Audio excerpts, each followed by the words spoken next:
This is Infiniwar, a stylized, modern military, real-time tactics roguelike heavily inspired by World in Conflict.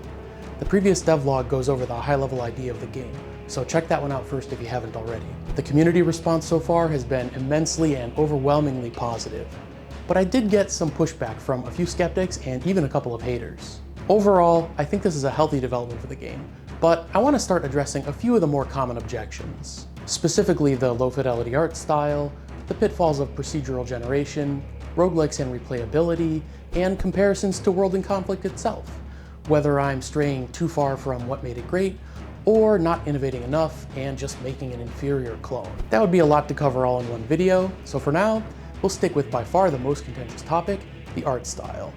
I'm Joe, and this is the 6th devlog for Infiniwar.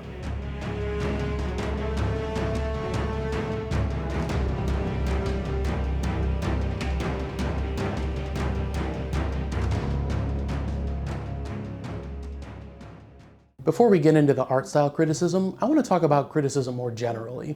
I think the game finally getting some criticism is a good thing. Not only will it make it stronger in the end, but it means the game is now reaching a much larger potential audience. They say the opposite of love isn't hate, but indifference. So I welcome the haters. Not that anyone was hating all that hard, really. Aside from a tiny number of slightly snarky comments, I appreciated how respectful and constructive most of the negative feedback was. The internet is notorious for being a cesspool, so what I've been seeing from this growing community is really encouraging. Let's keep that energy going. I think it's also worth pointing out something that seems obvious but is easy to forget sometimes. Not every game is for everyone. Everyone has different tastes and preferences, and what makes a game appealing to one person may make it just as unappealing to another. Attempting to please all these different tastes in a single game can result in a bland and unsatisfying experience for everyone.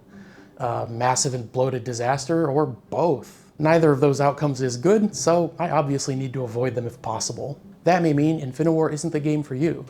If that's the case, hopefully someone, maybe you, sees it as inspiration and comes up with their own unique vision of what they think a game in this genre could be. Anyway, enough philosophizing, onto the objections. Believe it or not, one of the first objections is whether I can or should even call my game stylized in the first place. So what exactly do I mean by stylized? I don't want to get too deep in the weeds here, so I'm just going to go with a simple and broad definition. Depicting a subject without attempting to accurately represent its realistic appearance, emphasizing artistic interpretation and freedom over objective representation. Or if you prefer a shorter definition, the Oxford English Learner's Dictionary had a great short entry. Drawn, written, etc. in a way that is not natural or realistic. So why not just call it low poly like everybody else? Well, low poly only covers the polygon density of models. It doesn't cover things like materials, textures, lighting, color, that sort of thing. PS1 era games are decidedly low poly, but they also incorporate significant texturing and details, combining to form a unique and crunchy aesthetic some people are really nostalgic for. I'm not going for that look, so low poly isn't specific enough. It's also a bit tech jargony, and even though most gamers are familiar with it, that's another minor downside. Low fidelity is a term that's a little closer to the mark, and I do use it on occasion, but it has a few drawbacks of its own. For one, it's just longer. More syllables, more letters, longer to say, and more space taken up. And from a marketing perspective, calling something low anything is drawing attention to a negative, and fidelity is usually something you're striving for. But the main reason I don't use it all the time is sometimes the game just doesn't fit in that box. Many aspects are low fidelity, like the lack of textures, but some aspects are higher fidelity, such as the use of volumetric shadows and ambient occlusion, for example. And while the models are low poly and simplified, I'm still going for fairly realistic form, scale, and proportions. Military vehicles often get cartoonified for casual games. Here's a great example from Tanks But No Tanks by fellow indie dev Thomas Stewart. That's a fun approach, but I don't want to go that route for Infiniwar. But there's another reason I like the word stylized, and for that we need to look to the game's inspiration, World in Conflict. On the surface, it can look like any other realistic Cold War RTS. But it's not hard to find places where the art direction leans towards the stylized, particularly in environments, VFX, and lighting.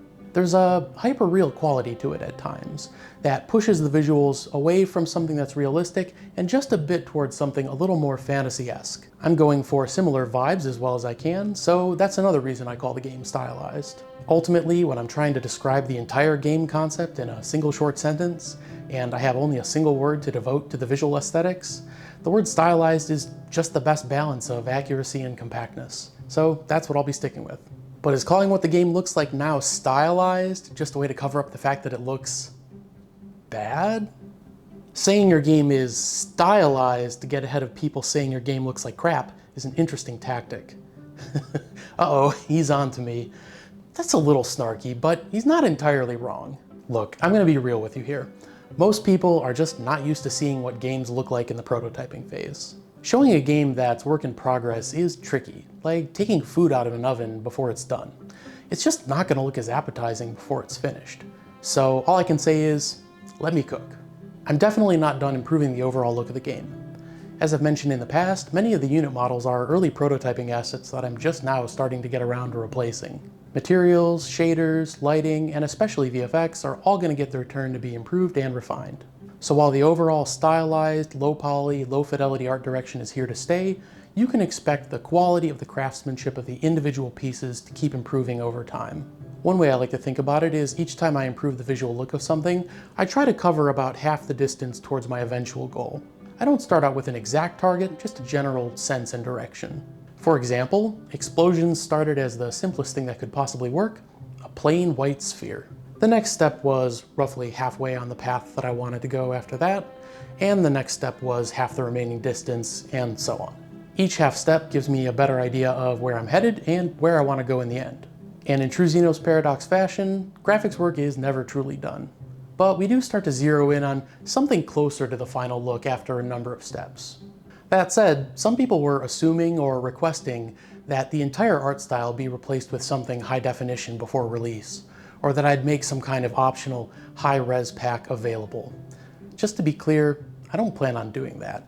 And to understand why, we need to talk about why I decided to make a stylized game in the first place.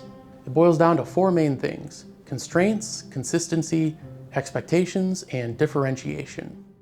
But before we get into those, a word from the sponsor of this devlog. Nobody. Or me, I guess. But it could be you. I recently enabled memberships for the channel, although there's not much to them yet. I plan on adding additional benefits over time as I determine what I can reasonably deliver on without taking too much time away from development itself. Let me know in the comments what kind of membership benefits you'd like to see. As I mentioned in the last video, community support goes towards improving the game. Original music, professional voice actors, sound effects, and covering expenses like the Steam fee. If you're a fan of what I'm building here and you want to help support ongoing development of the game, I really appreciate you taking a look. If a monthly sub isn't your thing, there's also a thanks button where you can send a one-time donation to support the game. I really appreciate any support, no matter the amount. And of course, this is all completely optional, and you can always support the game for free by wishlisting it on Steam. Thank you all so much for being a part of the future success of this game. Editor Joe here. I'm proud to announce our first channel member, Guillermo Murua, who enlisted while I was editing this video. Thank you so much for supporting the game. Back to our topic. Why make a stylized game over a realistic one? The four main reasons are constraints, consistency, expectations, and differentiation.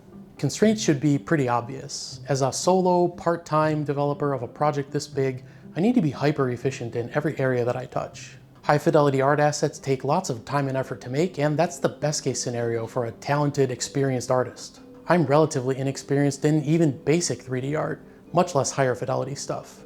I just UV unwrapped my first model a few weeks ago.